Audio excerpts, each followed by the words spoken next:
membahasnya sudah ada 6 narasumber di studio. Di sebelah kanan saya ada politikus PDI Perjuangan, Bang Adian Apitupulu. Kemudian juga anggota Dewan Pembina Partai Gerindra, Andre Rosiade. Selanjutnya Direktur Eksekutif Lembaga Survei Indonesia, LSI, Jayadi Hanan. Kemudian di sebelah kiri saya ada Ketua Dewan Pimpinan Nasional Partai Golkar, Maman Abdurrahman. Juru bicara Partai Demokrat Herzaki Mahendra Putra, dan juga pengamat politik Ahmad Khairul Umam. Selamat malam Bapak-Bapak, terima kasih sudah hadir di Kontroversi malam hari ini. Sebelum kita mulai diskusi kita pada malam hari ini pemirsa, saya ingin memaparkan terlebih dahulu hasil survei yang dirilis oleh Lembaga Survei Indonesia LSI.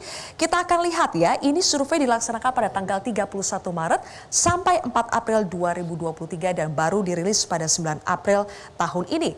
Sampelnya ada 1.229 responden dan untuk survei simulasi 3 nama capres, ternyata kita lihat di sini yang menduduki peringkat paling atas adalah Prabowo Subianto, disusul Ganjar Pranowo, kemudian Anies Baswedan. Sementara itu, kalau kita lihat dari tren elektabilitas 3 nama capres, apakah selalu 3 nama ini yang bertengger di atas dan bagaimana posisi mereka selama beberapa bulan terakhir? Dan ternyata kalau dilihat dari trennya, yang merah itu menunjukkan Ganjar Pranowo, ternyata terjadi tren penurunan. Kemudian yang biru itu adalah Anies Baswedan, masih fluktuatif, dan kemudian Prabowo Subianto yang kuning trennya melejit. Saya ingin langsung meminta tanggapan dari Bang Adian untuk pertama kalinya kalau kita lihat dalam survei elektabilitas Ganjar merosot dan disalip Prabowo. Bang Adian, komentar Anda. Elektabilitas Ganjar sebagai calon presiden, PDI Perjuangan belum mencalonkan dia sebagai calon presiden. Jadi elektabilitas yang kita bahas ini elektabilitas yang mana nih? Karena kalau kita membahasnya artinya bisa juga orang akan menafsirkan bahwa sudah Ganjar lah calon presiden dari PDI Perjuangan. Padahal belum tentu. Selama belum diputuskan partai, ya belum. Itu loh. Tapi kalau kita cuma membaca surveinya, naik turun dinamis, ya biasa-biasa aja. Nggak ada sesuatu yang istimewa lah. Dan survei ini, ini kan kalau LSI bilang akibat keterkaitan sama U20 kemarin ya. Artinya kalau pilpresnya masih 8 bulan, 9 bulan, nah kira-kira waktunya masih terlalu panjang untuk kita anggap ini sebagai sebuah kebenaran. Tapi perlu ditegaskan bahwa sampai hari ini PDI Perjuangan belum memutuskan calon presidennya. Oke. Iya. Oke. Jadi kalau ada representasi kader PDI Perjuangan dalam survei ini pun itu belum menentukan apa-apa ya Bang Adian? Belum menentukan apa-apa. Artinya bahwa ya kita berterima kasih ya. Ada kader PDI Perjuangan yang masuk dalam survei capres. Tapi kalau kita bicara tertib organisasi, disiplin organisasi, harus kita tegaskan bahwa sampai hari ini belum ada keputusan. Oke. Bagaimana dengan Bang Andre yang untuk pertama kalinya survei elektabilitas Prabowo sebagai calon presiden itu menyalip Ganjar Pranowo? Ya pertama-tama tentu alhamdulillah patut disyukuri bahwa evaluasi dari Partai Gerindra di November 2022 yang lalu bahwa pimpinan melakukan evaluasi secara menyeluruh bagaimana, karena di November itu Oktober kan Pak Prabowo turun ya. Lalu kita November melakukan evaluasi dan mengambil langkah-langkah strategis bagaimana cara pemenangan Pak Prabowo, dan alhamdulillah setelah melakukan evaluasi, melakukan perbaikan, mulai memastikan bagaimana struktur turun ke bawah, meyakinkan masyarakat, menjelaskan ke masyarakat terhadap isu-isu negatif yang dilemparkan terhadap Pak Prabowo, itu kita jawab secara langsung. Karena Jokowi efek gak sih? Satu-satu. Yang kedua, langsung saja Bang Andre. Yang kedua, setelah itu juga kader-kader Gerindra aktif secara organik di media sosial menjawab tuduhan-tuduhan miring Pak Prabowo. Itu yang dari kita. Dan juga mungkin saja dari Pak Jokowi yang secara terbuka mulai bulan November di Perindo ya, kalau salah bulan November di Perindo, dan terus-terusan memberikan dukungan Pak Prabowo.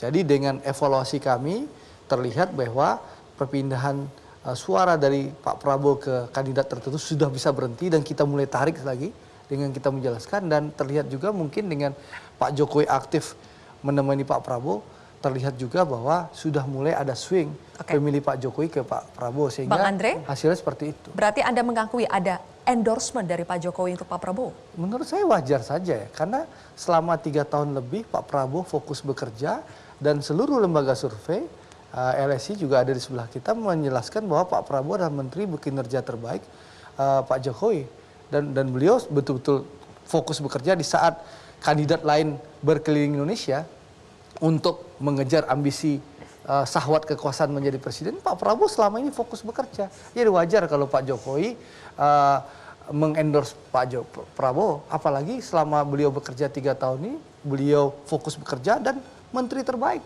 berkinerja terbaik dalam kabinet Pak Jokowi. Wajar, lumrah kalau presiden ingin menterinya melanjutkan kepemimpinan beliau. Nggak mungkin dong antitesanya presiden dikasih melanjutkan kepemimpinan presiden. Ngomong-ngomong soal menteri terbaik, ngomong-ngomong soal menteri terbaik, masalahnya bukan hanya Pak Prabowo yang sebagai menteri Pak Jokowi saat ini, ada ketua umumnya dari Bang Maman juga.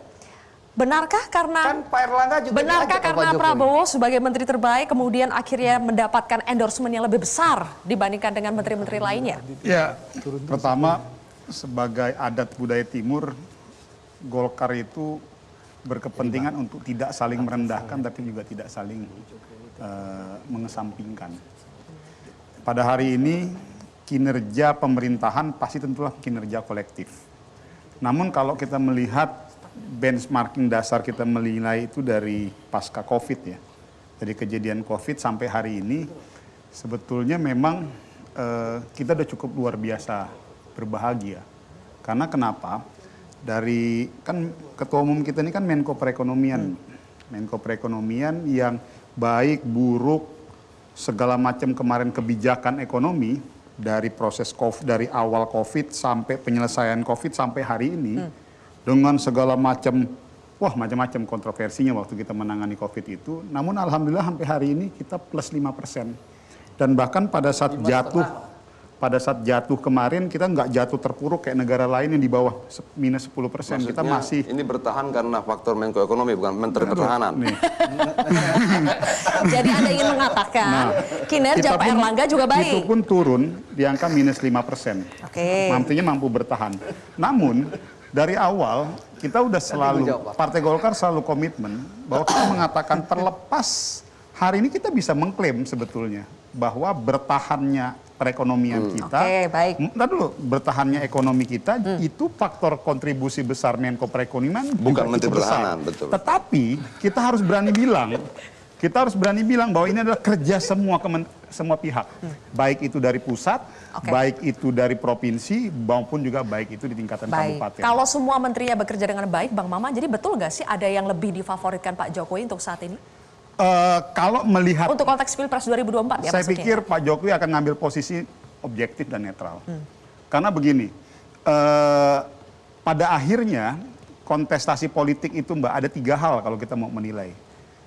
Oke, mungkin sebagian besar orang mengatakan faktor endorsement Pak Jokowi cukup memiliki pengaruh. Tapi itu tidak 100% pengaruh itu hanya karena faktor endorsement Pak Jokowi.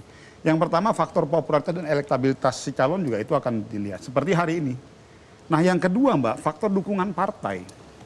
Kita nggak bisa mengesampingkan mau dia elektabilitas setinggi apapun, sebagus apapun, popularitasnya sehebat apapun. Tapi kalau tidak ada endorsement ataupun dukungan partai, juga menjadi nihil.